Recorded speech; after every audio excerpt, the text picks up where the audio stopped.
사랑하는 성도 여러분, 거룩한 성금요일입니다. 다시 한번 십자가를 묵상하시고 또 주님의 은혜를 사모하는 하루가 되시기를 주의 이름으로 축복합니다.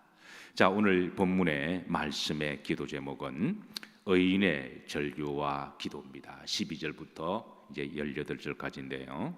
자, 그런데 이 의인의 이 절규의 기도를 가만히 내용을 우리가 보면 조금 다른 게 있습니다.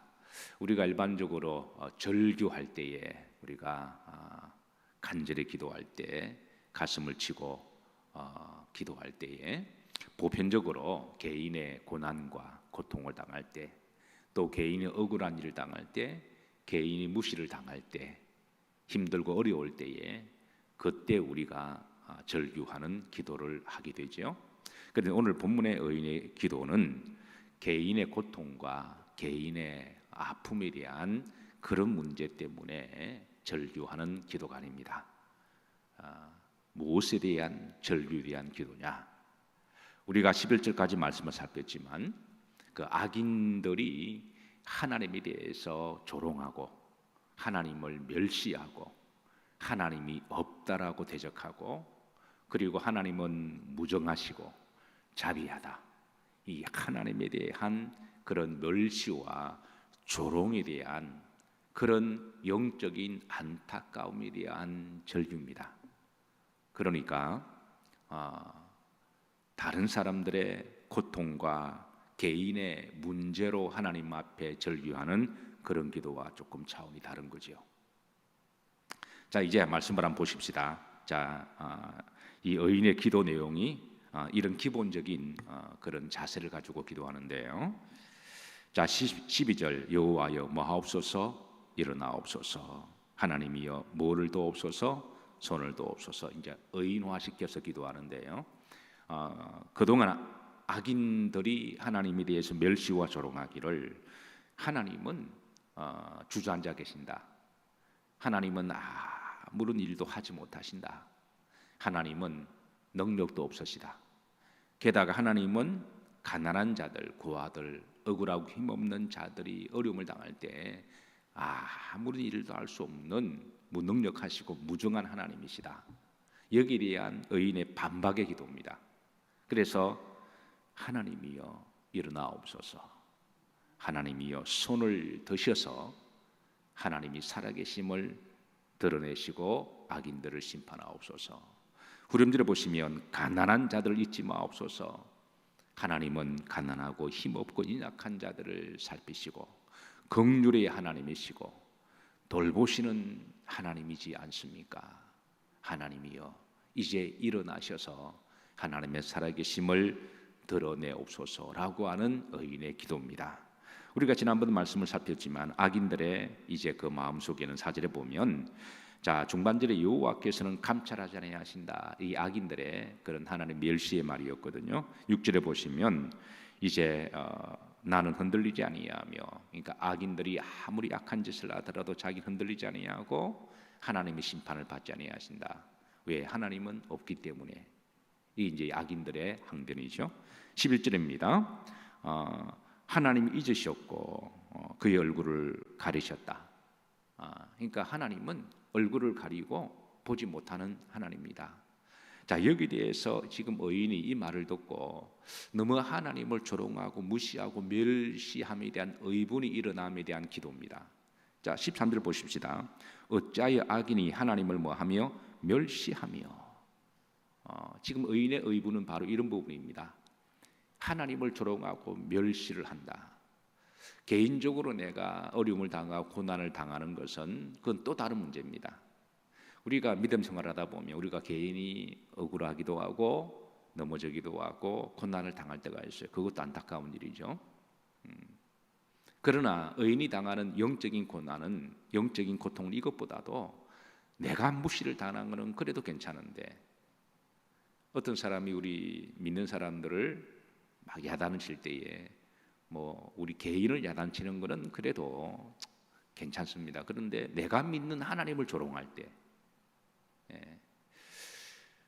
내가 사랑하는 하나님을 저주할 때, 여기에 대한 이거는 또 다른 의분이라는 거죠. 자, 13절 보십시다. 어찌하여 악인이 하나님을 뭐하여 멸시하며 그의 마음이 이르기를 주는 뭐하지 아니하리라. 하나님은 눈이 머셨다, 감찰하지 아니한다. 지금 여기 대해서 의인의 의분이 일어나고 하나님께 기도하고 있는 거죠. 요즘 분위기가 요상하게 교회를 공격하고 믿는 사람들을 좀 공격하는 그런 분위기입니다. 우리 믿는 사람들이 좀 공격당하는 것은 괜찮아요. 우리 자신을 돌아보면 괜찮습니다. 뭐 좀 무시당할 수도 있죠. 우리가 세상 살아가다 보면 남에게 무시당할 수도 있고 그런 부분을 우리가 자존심을 상해서 팍 뜨는 그것도 성숙한 인격 있는 사람의 태도는 아니죠. 뭐 욕하면 좀 욕 들을 수도 있는 거고 내가 안 그러면 되는 거죠.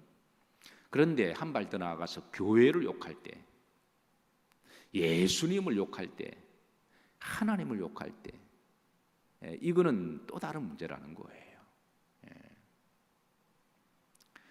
자, 14절입니다. 주께서는 뭐 하셨나이다? 보셨나이다. 주님은 보고 계신다. 왜 악인들이 계속하는 말은 하나님은 없다, 하나님은 보지 못한다, 감찰하지 못한다. 지금 이런 식으로 계속 하나님 멸시하니까 의인의 기도는 아닙니다. 하나님은 보고 계시지 않습니까? 그 다음 보십시다. 주는 재앙과 원한을 마시고 감찰하시고, 하나님은 보시고 감찰하신다. 하나님은 보시더라도 감찰한다. 그러니까 사람이 심령까지 보신다는 거거든요. 그러니까 악인들의 마음까지. 그러니까 눈이 시퍼렇게 뜨셔서 보고 계신다. 지금 이런 의인의 하나님에 대한 확실한 믿음과 절규하는 기도입니다. 주의 손으로 갚으려 하시오니, 지금 하나님은 때가 되면 반드시 심판하신다. 지금 악인들이 하나님이 없다라고 이야기하고 하나님을 무시하고 멸시하지만 하나님은 그런 소리를 다 듣고 계셔서 때가 되시면 반드시 하나님은 심판하신다. 중반절에 외로운 자가 주를 뭐하자나이다? 의지하나이다. 그런 악인들이 저주하고 핍박하고 기독교를 공격할 때 의인들은 외로울 수밖에 없죠. 왜냐하면 같이 싸울 수가 없으니까 그냥 기도만 할 뿐이죠. 그래서 거의 예수 믿는 사람들이 세상에 왕따당한 느낌을 가질 때가 있습니다. 워낙 분위기를 왕따를 시키니까. 그러니까 의인들이 때로는 그렇다고 똑같이 할 수는 없잖아요. 기도만 할 뿐이죠. 그러니까 외로울 수도 있습니다. 그래서 의인이 말하기를 외로운 자가 주를 마나이다 의지하나이다. 아무리 시대가 그래도 믿음의 사람들은 오직 하나님만을 의지하는, 그래서 의인을 외로운 자라고 그렇게 비유하고 있습니다. 여러분, 믿음 생활하다 보면 우리 믿는 사람들은 때로는 고독을 사랑해야 됩니다. 혼자 있는 법을 알아야 되고요, 침묵을 사랑해야 됩니다. 주를 의지하나이다. 주는 벌써부터 누구를 도우시는 이시다? 고아를. 하나님은 무중한 하나님이시고, 하나님은 힘들고 연약한 자를 내버려두는 하나님이 아니라 하나님의 속성은 힘없고 고아 연약한 자를 긍휼히 계시고 돌보시는 하나님이십니다. 이 악인들은 하나님은 무정하다, 여기에 대한 항변의 기도입니다. 자, 15절입니다. 악인의 뭐를 꺾으소서? 팔을. 악인의 악행들을. 악인들의 근본적인 두 가지 문제가 있습니다. 첫 번째는 영적인 문제인데, 하나님을 부정하고 하나님은 없다, 하나님은 보지 못하신다, 하나님은 눈이 머셨다. 두 번째는 그러니까 악인들은 악행을 해가는 거죠. 그런데 의인의 기도는 악인의 팔을 꺾으소서. 이 악인의 악행을 하나님은 때가 되면 저들의 악한 짓을 꺾으셔서 더 이상 악한 짓을 못하도록. 제 어렸을 때에 개구장이었던 시절에 놀다가 팔을 한번 댄 적이 있습니다. 왼쪽 팔인데요, 부엌에 항상 물을 팔팔 끓여 놓았잖아요. 옛날에는 온수가 없었으니까. 그래서 이제 연탄 불이 아까워서 그렇게 항상 물을 끓여 놓는데 부엌에 집다가 잘못해서 이제 팔이 펄펄 끓는 소대에 다 들어간 거죠. 그래서 어머님이 순간적으로 순발력을 발휘하셔서 옷을 이렇게 확 벗기시는데 엎드려서 그 옷이 밀려나면서 이렇게 손이 이렇게 퉁퉁 이렇게 껍질이 뭉치면서 이렇게 부어올랐던 그런 기억이 있습니다. 한 2달 동안에 팔에 기부술을 한다고 팔을 못 썼는데요. 그러다 보니까 제가 팔을 전혀 쓰지를 못했습니다. 하나님은 그 악인들의 악행한 짓을 이렇게 팔로 악한 것을 비유하시고, 하나님이 한번 팔을 한번 딱 꺾으셔서 더 이상 팔을 쓰지 못하도록, 지금 의인의 절규가 그런 기도라는 거예요. 악한 자의 악을 더 이상 찾아낼 수 없을 때까지 찾아줘서, 그러니까 악한 자들이 한 모든 죄를 하나님은 다 기억하시고 알고 계시니까 그거를 다 끄집어내시 하나님이 다 심판하신다는 겁니다. 지금 악한 자들은 아무도 모를 거라고 생각하고 악한 말을 하고 악한 짓을 하지만, 우리가 이제 재판을 하다 보면요, 이 재판관들이 하나하나 다 찾아냅니다. 결국은 다 찾아내요. 이 정인들을 이렇게 해서 하다 보면 정인들이 나중에 하다 보면 다 풀어내게 돼 있거든요. 그러니까 하나하나 다 찾아내듯이 하나님 찾아내셔서 심판해달라는 기도입니다. 16절입니다. 여호와께서는 뭐 하도록 영원 무궁하도록 모시니 왕이시다. 지금 악인들의 주장은 하나님은 안 계시거나 하나님은 아무 일도 못하신다. 그런데 의인의 기도는 하나님은 영원무궁하시다, 왕이시다. 결국 역사를 통치하시고 주관하시고 심판하시는 분은 누구시다? 왕이신 하나님이시다. 여기에 대한 의인의 확실한 믿음과 그리고 기도를 가지고 있는 거죠. 이방 나라들이 주의 땅에서 뭐하였나이다? 멸망하였다. 이방 나라들, 이방 나라 왕들이 아무리 한때 불법을 행하고 권세를 가지고 칼춤을 치더라도 결국은 저들은 메뚜기도 한철이듯이 세월 지나가면 다 하나님의 심판을 받을 것임을 그렇게 기도하는 것이죠. 그래서 우리 믿는 사람들은 악인 형통은 잠시입니다. 성경에 보면은 악인의 잠시의 형통을 절대 부러워하지 마라. 17절입니다. 여호와여, 주는 누구의 소원을 들으셔서오니 겸손한 자의 소원을. 우리가 지난번 말씀에 악인의 특징 중에 하나가 교만하다 그랬잖아요. 그래서 이 교만의 반대는 겸손이죠. 그러니까 지금 시인은 의인을 겸손한 자로 그렇게 또 비유하고 있습니다. 의인의 기도는 악인들이 그동안 행하고 말했던 모든 것의 반응법을 통해서 기도를 하고 있어요. 저들이 이렇게 행하였으니 하나님 이런 기도를 드렸고, 저들이 이런 말을 했으니 그들의 말이 틀렸음을 지금 의인은 기도하면서 하나님께 부르짖고 기도하고 있습니다. 겸손한 자의 소원을 들으신다.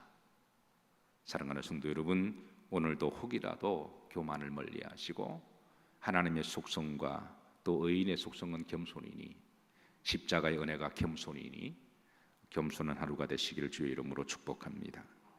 자, 18절 마지막입니다. 고아와 압제당하는 자를 위하여 마사 심판하사. 이 말은 하나님은 무중한 하나님이 아니시고 고아와 압제당하는 자를 살피시고 긍휼히 여기시는 하나님이시고 그들을 도우시고 지키시는 하나님이시다. 세상에 속한 자가 다시는 뭐하지 못하게 하시리이다. 유업하지, 다시는 유업하지 못하도록, 악한 자들이 다시는 겁박하거나 유업하지 못하도록 하나님 그런 일이 없게 하옵소서. 이게 의인의 절규의 기도입니다. 말씀을 정리합니다. 우리가 살아가다 보면 때로는 내가 고난을 당하고 내가 아프고 고통스러워서 우리가 절규하는 기도가 있습니다. 그런 기도를 얼마든지 할 수가 있죠. 한나의 기도처럼. 그러나 하나님이 무시를 당하고 멸시를 당하고 하나님이 조롱을 당하고 예수님을 조롱하고 교회를 무시하는 것은 이거는 또 다른 거라고 하는 거예요. 요즘 분위기가 참 요상하게 돌아가는 것 같아요. 처음에는 예수님 믿는 사람들을 좀 욕하는 것 같으니 이제는 그냥 교회 전체를 욕하는 분위기고 기독교 전체를 폄하시키고